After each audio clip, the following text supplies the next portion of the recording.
ZANGOOSE has been overtaken by two Pokémon on the leaderboard and is no longer in first. We can't be having that. We're going to have to run it again. Sometimes when I choose a Pokémon to run, I choose the new and exciting Pokémon.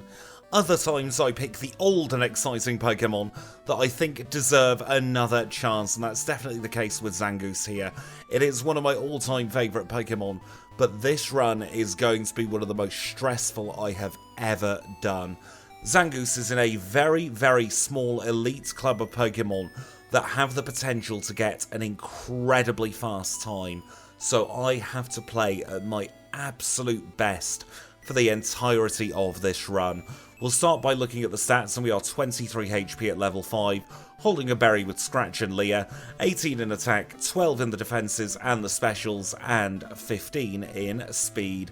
So let's now get into the run. Today marks the 1 year anniversary since we first ran ZANGOOSE together as a video here on the channel, and I've got to be honest, this one is stressing me the heck out, because I know just how well ZANGOOSE can do throughout the course of a challenge run, and it's up to me to try and get the best out of this Pokemon.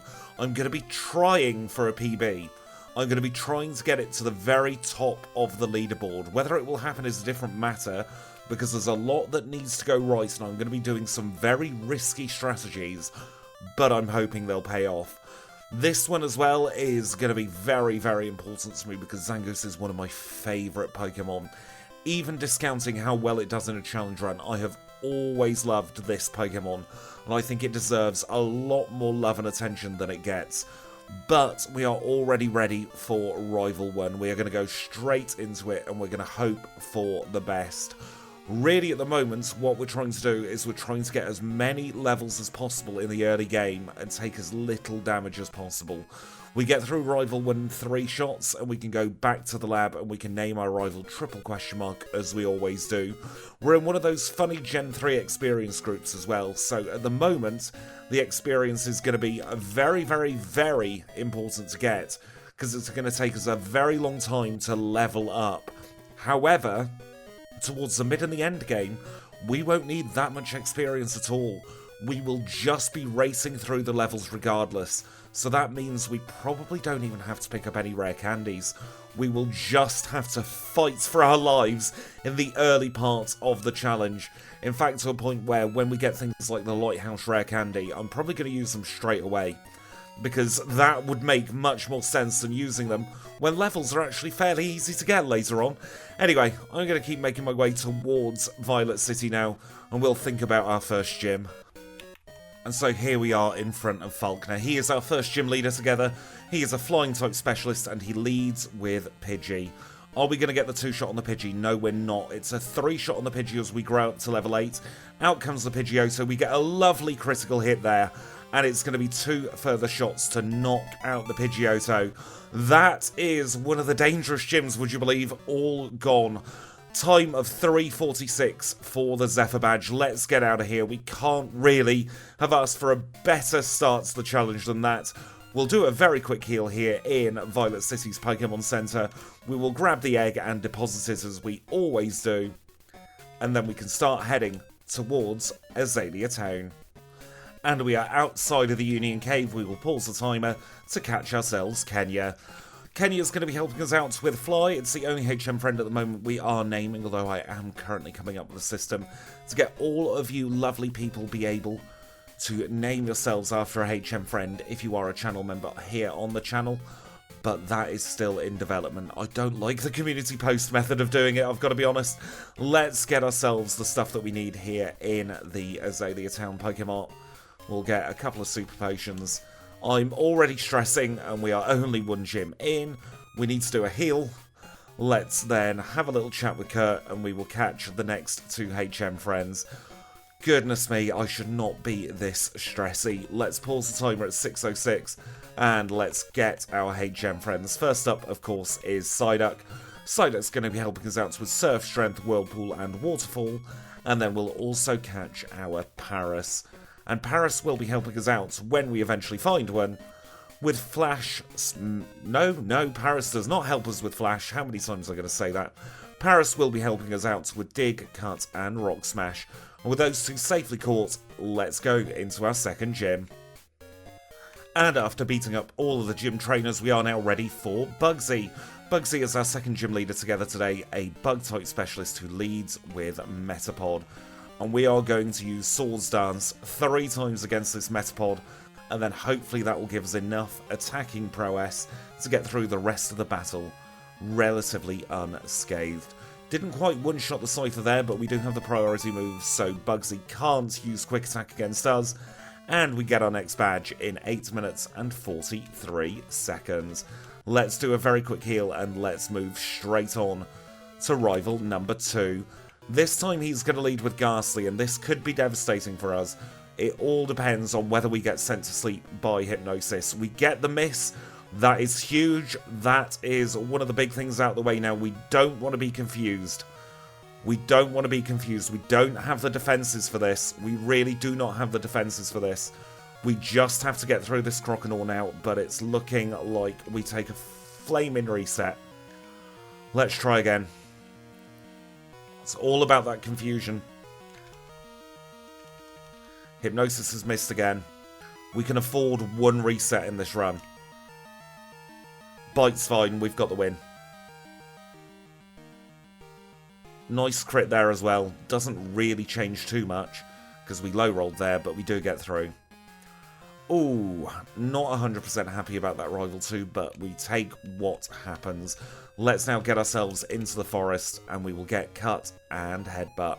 So we've obtained Cut from the Charcoal Maker. We're going to teach that to our Pryce. We're going to stick on another Repel, move those Repels up to top spot. And we are going to get Headbutt. Headbutt is the best move we will have for quite some time. And it's Stab this time around, so there's absolutely no reason not to use it. So let's teach it straight away in place of Scratch. And then we'll make our way further through the forest. So we've got Headbutt, we'll reorder that as soon as we are in our next trainer battle. Goodness me, I forgot to stick on a Repel. We might as well actually just risk the odd encounter or two here. Because it should be one-shots. Bloomin' heck. 3 encounters, all because I missed a Repel. We're pausing the timer straight away. Getting our Abra.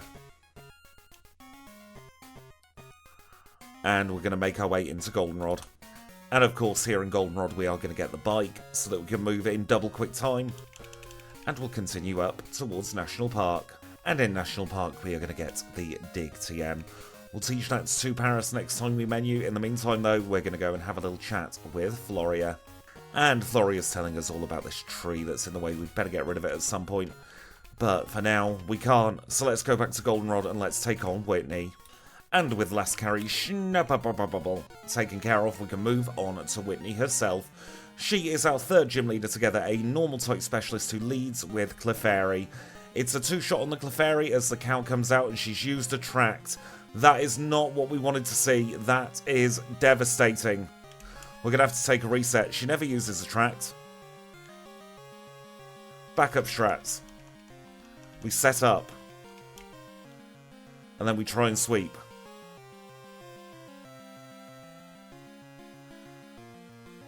The world is against our ZANGOOSE getting a PB at the moment, but we will fight against the entire universe if we need to. 1447 for the plain badge. And now we find ourselves in Ecruteak City. Let us take on the Kimono Girls first and foremost. This should be easy and free experience for our ZANGOOSE. I can't see there being any problems at all.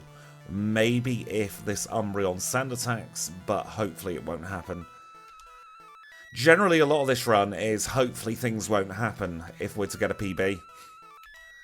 And a lot of the time those things do happen, so it's about pivoting away and figuring out what to do if the things happen that you don't want to happen. If that makes any sense at all. I don't know how much sense I'm actually talking. I don't know how much of this video is going to be usable and how much I'm going to have to voice over in post, quite honestly. That's the level of stress going through my system at the moment. We've got ourselves Surf, though. Let's do Safe Ecruteak. That means we are going to head over this way. We're also going to use this opportunity to do something incredibly risky that I might end up regretting later, but we shall see. you're wondering what that's for, it's for a certain gym leader whose name rhymes with 40. I didn't want to take on this guy, but I suppose we'll have to. And that's why I didn't want to take him on. He growls.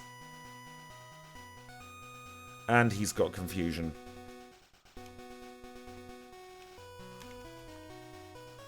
It will all be fine. Or at least that's what I'm telling myself.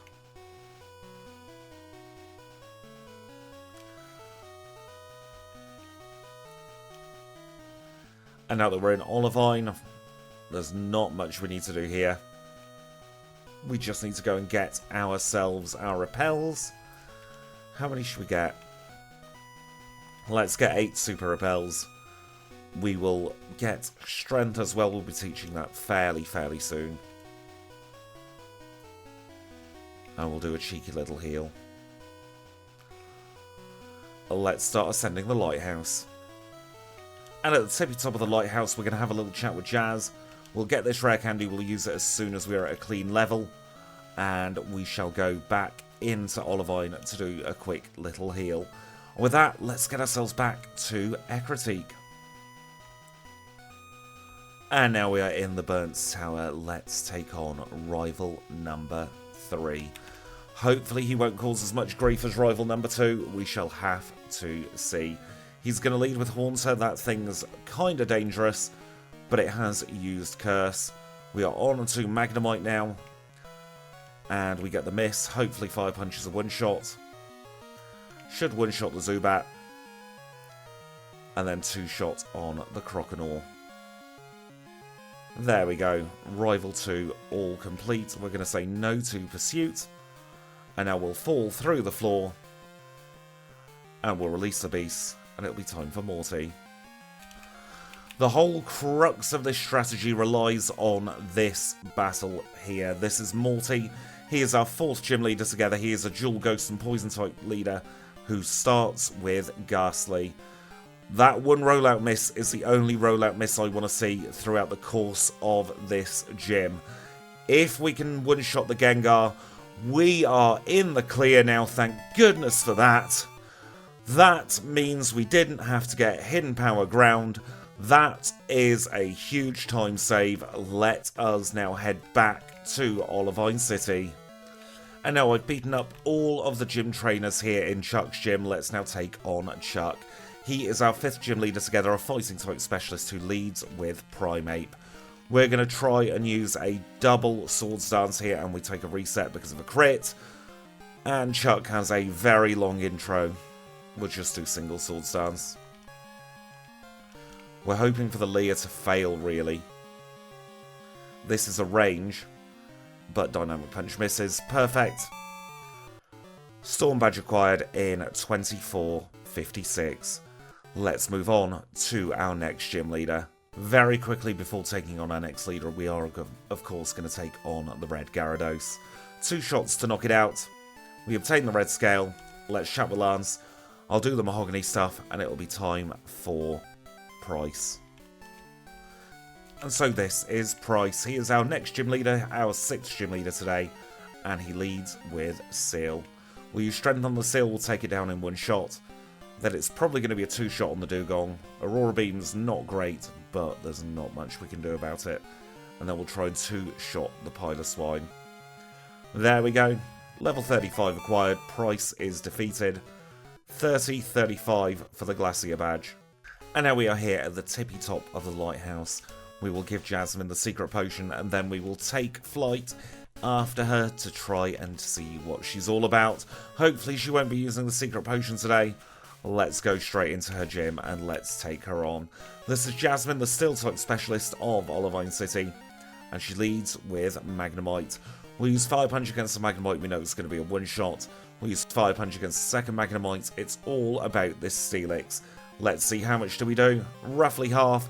Not enough for a healing loop. We get through Jasmine on our first try and we obtain the Mineral Badge in 31:38. Let's now start making our way through the Ice Path. And now there wasn't anything too important we picked up in the Ice Path, but we are going to forget Strength at this point. And then when we're back in Goldenrod in just a moment, we will teach Return in its place. But now that we have 7 badges, it is time for rival number 4. And now we are in the underground of the department store where it's time to take on rival number 4. This time he's going to lead with Golbat. We'll use Return and we'll knock it out in one shot. Magnemite's next. Return will one-shot this more than easily now. We've got Shadow Ball for the Haunter. That will be a nice and simple one hit. We'll move back to Return for the Sneasel. And that just leaves for Alligator left to go. Return is not quite a one-shot, unfortunately. We'll finish it off there with a Shadow Ball. That was a range, and we're not getting the luck we need on this run, but we will persevere nonetheless. Let's move on to Clair. And so this is Clair. She is our 8th gym leader together. She is a Dragon-type specialist, and she leads with Dragonair. It's going to be a one-shot on Dragonair with Return. There's absolutely no question about that. The bigger question is going to be how much damage can we do against her Kingdra. Ideally, we'd one-shot it, but that's not guaranteed, I don't think. But that's exactly what has happened. We get through Clair. Let's rush to the Dragon's Den to get her badge. And after answering the survey correctly, Clair enters into the Dragon's Den and she gives us a Rising badge in 43 minutes and 1 second. Let's not waste any time now. Let's head towards the Pokemon League. And now that we're in Victory Road, we're going to go straight into rival number 5. This time he's going to lead with Sneasel. We're going to take up the opportunity with Sneasel to have just one Swords Dance. That's to guarantee the one-shot against the Magneton when it comes out. It's going to be one-shots on everything else. It's more, I'm not 100% confident that it would have been a one-shot on Magneton. We've got Shadow Ball for the Haunter. We'll knock it out in one. We'll also use Shadow Ball against the Kadabra, not that that was really necessary. And then we might as well continue using Shadow Ball against for Alligator. Growth 52. And we have defeated the rival for one last time. Let's get ourselves into the league now. We're going to very quickly buy our full restores. And we'll take on Will. He is our first league member. He is a Psychic type specialist. And he's going to lead with Johto. We've got Shadow Ball. It's super effective against all of his Pokemon. I think this should just be a very, very, very quick sweep. Can't see it going any other way for Will. We outspeed all of his Pokemon. All of his Pokemon are weak to Psychic type moves, weak to Ghost type moves. It's 2-shot on the Slowbro, but there's not much that the Slowbro can do. And we are through the last Johto as well. 45-44 for Will. Let's try Koga. Poison type specialist, he's going to lead with Ariados.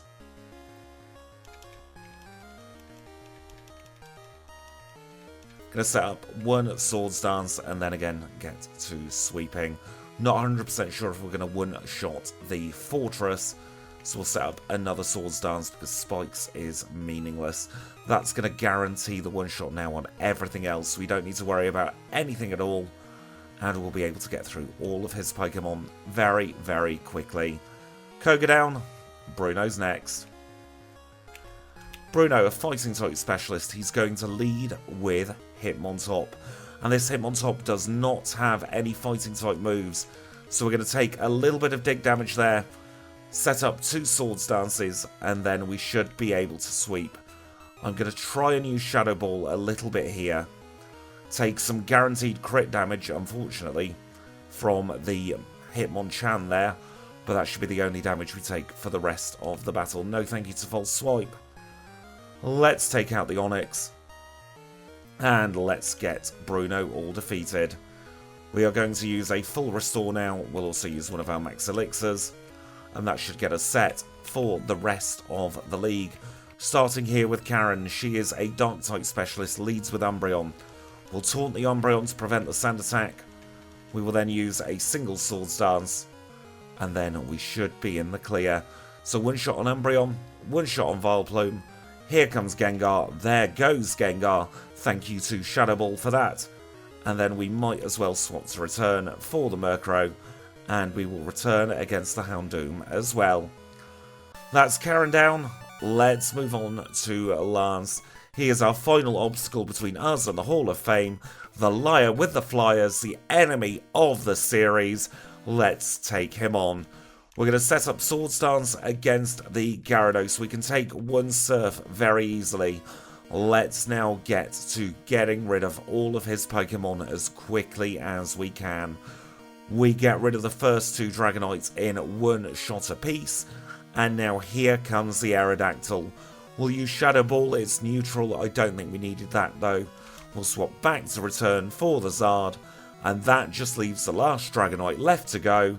We know the story here, we get rid of it, and we are through Lance in 48 minutes and 23 seconds.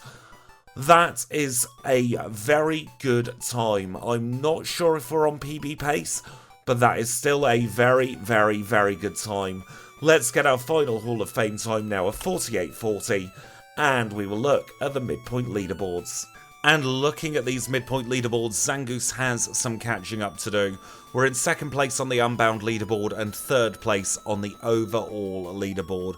But please do not forget, this is only half of the story. History could still be made with this Pokemon. We are still in with a chance of being at the very top. So I tell you what, don't you dare go anywhere, because Kanto is next. And now we are rejoining the action as we always do here in Vermilion City, where we are not going to get the rare candy. We are saving as much time as possible now. We are going straight into our first Kantonian gym, and we are in go mode and a half. So we're going to start here at Lieutenant Surge. We will then follow our standard Kantonian routing. That is over to Erica, then down to Janine, then back to Sabrina, up to Cerulean for Misty, across to Pewter for Brock, down to the Seafoam for Blaine, and we'll finish off with Blue. And talking of Blue, if you do want to skip ahead on this very special run to the Blue fight, you can go to around about 24 minutes and 18 seconds. For everybody else now, let's sit back, try and relax, and we'll have our standard Kantonian chat. And in this one, I want to talk about nerves, and I want to talk about pressure, and I want to talk about everything that was going through my head throughout the course of this run. It's not unfair to say that we didn't have a smooth Johto in this one. We had a lot of things not go our way, and you can hear in my voice and you can see with my movement I was not comfortable throughout all of the Johto section of this challenge.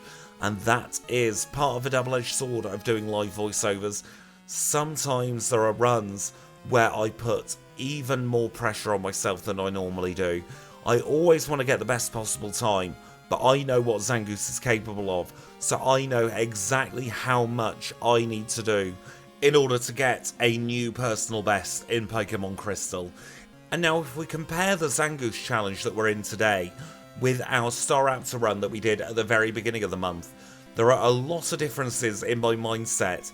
I had never played Staraptor until that run, and I didn't know what it was capable of.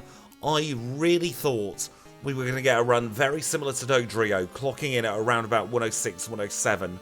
Still a very good time, but I didn't factor in just how much that extra bit in attack would do for Staraptor's challenge. So I was coasting away, I was in my element, I was thinking I'm doing a lot better than I thought here for most of the challenge, and I think that positivity bred extra positivity and made me play even better than I already was at the beginning of the Staraptor challenge. Kind of the opposite is different in this ZANGOOSE challenge. I don't think I played badly, but I think the RNG put me in a mindset where I thought I was never going to get anywhere close to a personal best. And we still don't know at this point. The challenge is still all up for grabs. However, to frame myself, I took a long break in between the Elite Four and playing Kanto, and I thought step by step exactly what I wanted to do, and this is the most planning I have ever done for a challenge run. We're about to rejoin the action at Blue in a second, and we will see if it pays off, but this one is very much high risk for the potential of very high reward. Let's get back to the run now. And we have made it to Blue for yet another challenge. Let's take him on. He is our final gym leader of the challenge. He is a mixed type specialist who leads with Pidgeot. We're going to set up a couple of swords dances just to guarantee the one-shots, and then we will get to sweeping. I don't think we're going to get sub 1 hour Blue, but we're going to get very, very close to it. I reckon about a 1:20 or so, which is still a very, very, very, very good time. We've just got a couple more Pokemon left to go here at Blue. It's just Arcanine left. we will get rid of it in one shot, and that is blue defeated in a time of 1 hour and 12 seconds. Let's get ourselves to red. Let's do it. This is red. He is our final trainer of the challenge. He leads with Pikachu. We're going to taunt the Pikachu. We're going to use one Swords Dance against the Pikachu. We can use another because Thunder has missed twice in a row. Let's start with a return against the Pikachu. We knock it out in one. Espeon's next. We outspeed it and we knock it out as well. We grow to level 70 as the Snorlax comes out, and Return is going to comfortably one-shot this Snorlax as well. Let's get ready for time as we hit the Venusaur with a very high-powered Return, and that leaves Charizard and Blastoise left to go. We say goodbye to the Zard, no risk of a burn. We grow to level 71 against the Blastoise. We knock it out in one, and we defeat Red in 1 hour and 1 minute and 50 seconds. Let's look at the leaderboards. And we have only gone and done it. We have broken a fresh minute barrier and the next one. First place for ZANGOOSE, 101.50. No Pokemon is even close. We're first place. We knock Kyogre to third and Staraptor into second. We have done it against all odds, and that feels so blooming good. And now, as the leaderboards play out in full at the end of this challenge, I'm still incredibly happy about this one. If you've enjoyed this one, please do leave a like. It would mean the absolute world on a run like this. Subscribe if you want to see more runs, maybe not as good as this, but still very good runs. You can join the channel membership and become a HM friend if you want to see the runs early as well. I really hope you've enjoyed this one though. I had a lot of fun, even if it was stressful. And until next time, when we are starting our spooky Halloween specials with Drifblim, I will say thank you all so much for watching, and I'll catch you all very, very soon.